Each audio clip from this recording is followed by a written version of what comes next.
Good morning, 11th class. How are you all? Hope you all are good. So class, we were on chapter number 3 of geography, drainage system. And in this chapter, as we are talking about the India's physical environment, we are talking about the major rivers of India. And we did talk about the major part of it. हमने Himalayan drainage system की सारी important rivers कर ली थी. हमने Peninsular river system की भी important rivers जो हैं वो कर ली थी. Now we are left with few more important rivers, and these are the smaller rivers flowing towards the west and flowing towards the east. So first we will go through the smaller rivers flowing towards the west.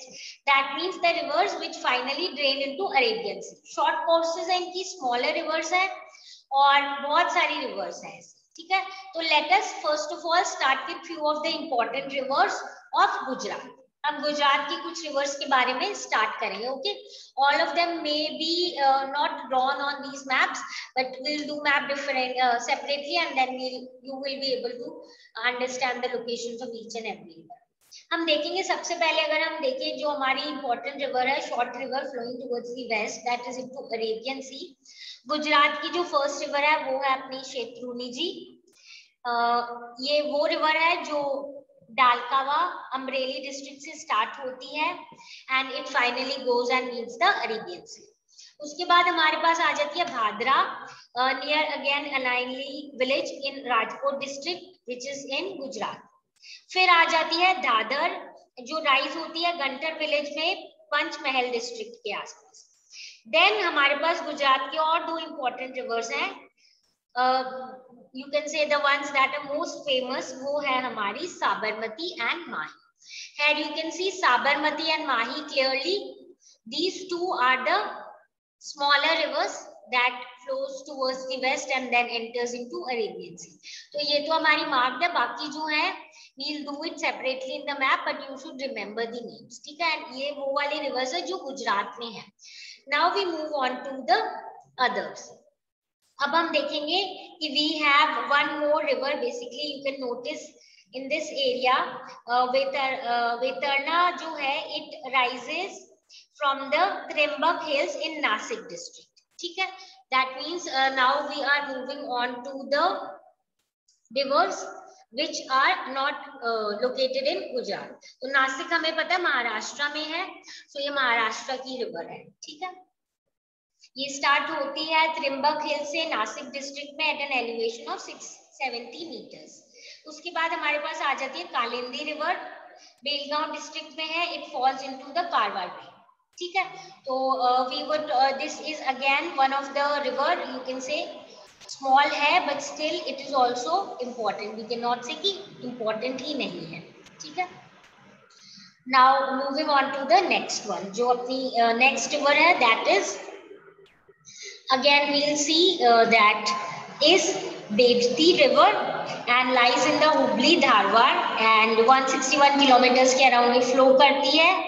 उसके बाद आ जाती है अपनी श्रावती जो again एक important river है. ये कर्नाटका में है, फ्लोज टुवर्ड्स द वेस्ट. ठीक है, और श्रावती जो है it originates in Shimoga district of Karnataka and drains a catchment area of 2209 square kilometres. ठीक है, आप यहाँ पे क्लास ये देख सकते हो वेतरना रिवर की जो हमने बात की है, which starts in the Nasik district. ठीक है, so as we can see they are telling us about this river which lies in this area Nasik district में, which is actually located in the Maharashtra अगर हम state की बात करें तो. ठीक है, here we see this is Vetarna in Maharashtra. Then we have this Bedti and Shravati.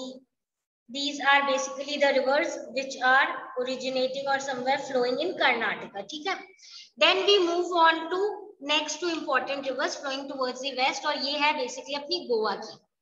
Here you can clearly see class दो rivers हैं, you should know their names. एक तो Mandovi and the next is Zuari. यहाँ पे Z लिखा हुआ है, in our book it is written with J. Okay, Mandovi and Zuari. These are the two important rivers which we can see in Goa. Okay, उसके बाद अगर हम देखें केरला के बारे में अगर बात करें, Kerala is again one of the state which has few important rivers. Longest river of Kerala जो है दैट इज भरतपुजा. ठीक है, भरतपुजा जो है it rises near Anamalai hills. This is the see you can see this is Bharathapuzha river. पूरी इसकी जो रूट है इन्होंने बताई हुई है कैसे केरला के थ्रू फ्लो करती है. And it is also known as Ponnani. ठीक है, अराउंड 5397 स्क्वायर किलोमीटर ये कवर करते हैं. And this is again one of the important river if you talk in terms of the rivers of Kerala. उसके बाद अगर हम बात करें केरला की बाकी जो रिवर्स है वो है पेरियार भी है, सेकेंड लार्जेस्ट रिवर है केरला की. हमने बहुत बार बुक इसमें मैप्स में मार्क भी किया हुआ है. When we mark it in map of India we will be able to locate it. Periyar is the second largest river of Kerala. इसकी कैचमेंट एरिया है 5243 स्क्वायर किलोमीटर्स. और बहुत कम डिफरेंस है जो भरतपुजा और पेरियार रिवर्स के दोनों के बीच का डिफरेंस है, मतलब कितना कैचमेंट एरिया कितने को कवर करता है, that is actually very very less. ठीक है, सो ये देखो यहाँ पे इसको क्या बोला जाता है, पुनानी. किसको? भरतपुजा को पुनानी बोला जाता है. ठीक है, एंड एज आई सेड कि पेरियार रिवर है because we are talking about it. मैं उसका आपको लोकेशन बता देती हूँ. ओके, बस यहाँ पे नीचे की तरफ we have Periyar river also. ठीक है, so we know that this is again one important river that we should know obviously about. तो हमें रिवर्स के बारे में पता होना चाहिए केरला में. One is this Bharathapuzha and the other one is Periyar. ठीक है, तो this is something that we should know regarding. हमने अभी तक जो बात की है rivers flowing towards the west. इसमें वेस्ट में एक और रिवर के बारे में बात कर लेते हैं, स्पेशली केरला की ही है. And it is the Pamba river which falls into the Vembanad lake after traversing course of around 177 kilometres. तो हमारे केरला की 3 रिवर्स है जिनके बारे में हमने पढ़ा है, Bharathapuzha, Periyar, and then we have studied about the Pamba. ठीक है, these are important river. Pamba जो है it also covers a large area 177 kilometers. Largest है भरतपुजा जो 5397 स्क्वायर किलोमीटर्स कवर करती है. And Periyar second largest 5243 square kilometres. ठीक है, ये हमारी बेसिक हम कैचमेंट एरिया चेक कर सकते हैं. साबरमती रिवर की कितनी है, माही की कितनी है, देन धंधर, कालिंदी, श्रावती, भरतपुजा, पेरियार. इनके तो हमने अभी अभी पढ़ा ही है. इसका आप देख सकते हो कितना ज्यादा है जो कैचमेंट एरिया है साबरमती का, माही का, एंड बाकी के कैसे इम्पोर्टेंट है. ठीक है, now we move on to the small rivers flowing towards the east.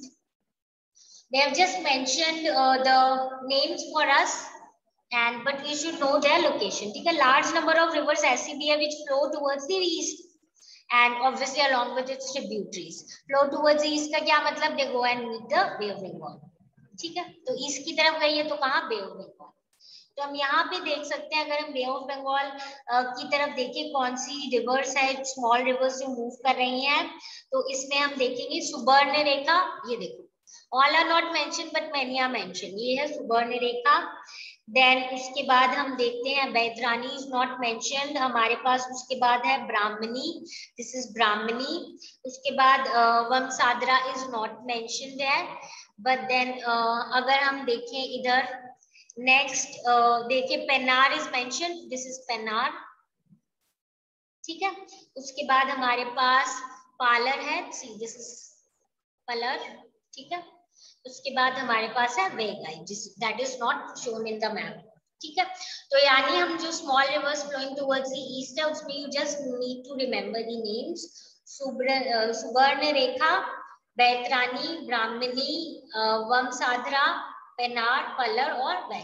ठीक है, important rivers flowing towards the east. Okay, now when we have studied briefly about, you can say, जितना भी हमारे Himalayan drainage system है, we have talked about the peninsular drainage system and we have studied about the, हम बोलेंगे अगर Himalayan rivers और peninsular rivers. So हमें now we are in a position to discuss the main differences between them. and it is clearly stated in our book also. This box is given in your book also on page number 29. So we'll just go through it, and I suppose वैसे सबको अभी तक जितना हमने पढ़ा एक तरीके से उसकी समरी है या उसको कैटेगराइज कर दिया डिफरेंस के फॉर्म में, ठीक है. So let us understand now किस बेसिस पे हम डिफरेंशिएट कर रहे हैं, कंपेयर कर रहे हैं Himalayan river and peninsular reverse. The first one is place of origin. हमें पता है हिमालयन रिवर जो है उनका ओरिजिन कहां से होता है, हिमालयन माउंटेन से, which are always covered with glaciers. Peninsular rivers का जनरली पेनिनसुलर प्लेटू या सेंट्रल हाईलैंड से क्या होता है, ओरिजिन होता है, ठीक है. Next, nature of flow. Even if I don't tell you, I think you people are in a position to answer कि perennial होती है हिमालयन रिवर. इनको पानी जो है they receive their water directly from the glacier and also from the rainfall. Whereas जो peninsular rivers होती है वो seasonal होती है क्योंकि वो mainly depend करती है rainfall पे, monsoon rainfall पे, ठीक है, for their water. Type of drainage अगर हम देख लें तो हमारे यहाँ पे हिमालयन में एंटीसीडेंट्स भी है and then consequent leading to क्या है, डेंड्रिटिक पैटर्न. हमने बहुत सारी रिवर्स के लिए पढ़ा था कि हिमालयन में एंटीसीडेंट रिवर है और डेंड्रिटिक पैटर्न फॉर्म करती है प्लेन्स पे. If you all remember that when we started the chapter we did talk about the patterns. हमने पैटर्न्स की बात की थी और हमने if you all remember dendritic pattern की जब बात की थी तो हमने बोला था this resembles the branches of tree, है ना, ट्री की जैसी शेप बनाती है because it flows into many many branches, है ना. तो this is basically how what is the pattern. अगर हम बात करें जनरली कहाँ कौन से वाले रिवर की, हिमालयन ड्रेनेज सिस्टम की, ठीक है, pattern resembling branches of tree. और यहाँ पे अगर हम देखें सुपर इम्पोज होती हैं और रिजेविनेट रिजल्टिंग इन, मतलब कभी कभी क्या होता है, रिजुविनेट का क्या मतलब होता है, अचानक से समवेयर बिकमिंग मोर रिन्यू जैसे हो जाना, ठीक है. तो इसी के इससे रिलेटेड अगर हम देखें, इसलिए ये लोग जो हैं इनका जो ड्रेनेज पैटर्न है वो होता है समवेयर ट्रेलिस, रेडियल और रेक्टेंगुलर. जो बाकी तीन पैटर्न जिनके बारे में हमने पढ़ा था कि रेडियल ऐसा लगता है ओरिजिनेट फ्रॉम हिल और ऑल डायरेक्शंस में फ्लो करती है. हमने एग्जांपल्स भी किया था कि अमरकंटक से जो स्टार्ट होती है वो जनरली ये वाली रिवर्स होती है. एंड हमें ट्रेलिस पता है, ऐसे लगता है कि जो ट्रिब्यूटरीज हैं प्राइमरी वाली वो पैरेलल फ्लो करती है और बाकी राइट एंगल पे मिलती है ना. एंड देन रेक्टेंगुलर पैटर्न भी बेसिकली इसी टाइप का होता है. देन उसके बाद हमने देखा था radial, we have already talked about. So ये हमारी हो जाएंगी रिगार्डिंग एज आई सेड कि जो अलग अलग पैटर्न फॉर्म होते हैं इन टर्म्स ऑफ पेनिनसुलर रिवर. ऐसे लगता है वापस से रिन्यू हो गई है, दे लुक यंग अचानक से जब वाटर आता है, ठीक है. तो उसके बाद हम देखते हैं नेचर ऑफ रिवर. अगर हम नेचर ऑफ रिवर की बात कर ले तो हमें पता है इनका हिमालयन रिवर का कोर्स लॉन्ग होता है. They flow through rugged mountains. Head water erosion बहुत ज्यादा ही इरोजन करती है ऊपर वाले अपने कोर्स पे. And then river capturing controlling areas and plain area में पहुंच के ये मियांडरिंग करती है. हमने किया था टर्न्स एंड ट्विस्ट में फॉर्म करती है, कोर्स बहुत बार शिफ्ट करती है. ये नेचर ऑफ रिवर होता है हिमालयन रिवर जो रिवर सिस्टम है जहाँ पे रगेड माउंटेन से फ्लो करके इरोजन ज्यादा होती है, लॉन्ग कोर्स होता है, रिवर अपने हिसाब से फ्लो जैसे करती है और प्लेन एरिया में आके मियांडरिंग और शिफ्टिंग होती है, ठीक है. उसके बाद अगर हम देखें पेनिनसुलर इंडिया में स्मॉलर होती है इनकी कोर्स, नीडलेस टू से फिक्स कोर्स होती है, वेल एडजस्टेड वैली से ही फ्लो करती है. Small and almost fix course well adjusted valleys के थ्रू क्या करती है, फ्लो करती है. कैचमेंट एरिया बहुत बड़ा होता है किसका, हिमालयन रिवर का, और इनका पेनिनसुलर का स्मॉल होता है, ठीक है. बेसिन भी वी नो मेजर डिफरेंस यही है कि हिमालयन का वेरी लार्ज बेसिन, इनका रिलेटिवली स्मॉल बेसिन. और अगर एज बोल रहे तो ऑब्वियसली यंग एंड यूथफुल है, एक्टिव और डीपनिंग वैलीज है इनकी क्योंकि कंटिन्यूस फ्लो करती है हाई स्पीड में, और एक्टिव ओरिजिनेट हुई है तो अपने यूथफुल स्टेज पे है, ठीक है. और यहाँ पे रिवर्स ओल्ड है, ग्रेडेड प्रोफाइल है, ऑलमोस्ट अपने बेस लेवल पे पहुंच जाती है, क्योंकि हमें पता बहुत ओल्ड रिवर्स है, इरोजन ग्रेडेशन भी बहुत कर चुकी है, and have almost reached their base level. ठीक है, तो I suppose this much is clear to you all. ठीक है, ये डिफरेंसेस हमने जब हम चीजें कर रहे थे तब भी हमने किया था कि कहाँ कैसे क्या क्या अलग अलग डिविजन होता है, सारी डिविजन डिटेल में कर ली थी हमने। एंड स्पेसिफिकली एक बार जल्दी से फिर से देख लेते हैं, ताकि it should be set in your mind. It should not be कि you have to mug up later. You should know it by yourself. Place of origin Himalayan की है, माउंटेन से ग्लेशियर से कवर्ड रहते हैं, और इनकी पेनिनसुलर प्लेटू और सेंट्रल आइलैंड से। नेचर ऑफ फ्लो हिमालयन का पेरिनियल है, ग्लेशियर से रेनफॉल से वाटर मिलता है। पेनिनसुलर सीजनल है, मॉनसून रेनफॉल पे डिपेंड करती है। इसकी ड्रेनेज सिस्टम बहुत एंटीसीडेंट है, बहुत सारी डेंड्रेटिक पैटर्न बनाती है। इनकी सुपर इम्पोज्ड है, रिजुविनेटेड हो जाती है, रिजल्टिंग इन ट्रेलिस रेडियल और rectangular pattern. Nature of river अगर हम देखें, हिमालयन का लॉन्ग कोर्स है, रगेड माउंटेन्स वगैरह से फ्लो करती है लॉन्ग कोर्स पे, इरोजन बहुत करती है, प्लेन एरिया में आके मेंडरिंग करती है, कोर्स पे शिफ्ट होता है, पूरी अपर एरियाज में रिवर कैप्चरिंग भी होती है। पेनिनसुलर स्मॉलर होती है, फिक्स कोर्स होता है, वेल एडजस्टेड वैलीज के थ्रू। कैचमेंट एरिया बहुत लार्ज होता है हिमालयन रिवर्स का, पेनिनसुलर का स्मॉल होता है। एज ऑफ रिवर जो है हिमालयन रिवर की यंग और यूथफुल होती है, ओरिजिन हो रहा है, स्टार्ट हो रही है, एक्टिव होती है, वैलीज को डीपनिंग करती है। और अगर हम पेनिनसुलर रिवर्स की बात करें तो ओल्ड रिवर्स है, यहाँ पे ग्रेडेड प्रोफाइल है और ऑलमोस्ट अपने बेस लेवल पे पहुंच जाती है। ठीक है, वो यंग और यूथफुल है, नई फॉर्म हुई थी, एक्टिव और डीपनिंग करती है वैलीज को। ये ओल्ड रिवर्स है, ग्रेड इरोजन और ये सब हो गया है और ऑलमोस्ट अपने बेस लेवल्स पे पहुंच गई। ठीक है, so today we have done small rivers flowing towards the west and towards the east, small rivers flowing, और हमने डिफरेंस कर लिया है about the Himalayan river and the peninsular river. In our next class we will be talking about the river regions. ठीक है, कैसे flow करते हैं, क्या उनका मतलब हम मेजर कैसे करते हैं, ये सारी चीजें। ठीक है, एंड देन उसके बाद we will be doing the last topic and we will be able to wind up the chapter. So this is it for today. If you have any doubt relating to whatever we have covered today, please do come back with your problems and we'll discuss and solve it. Okay, this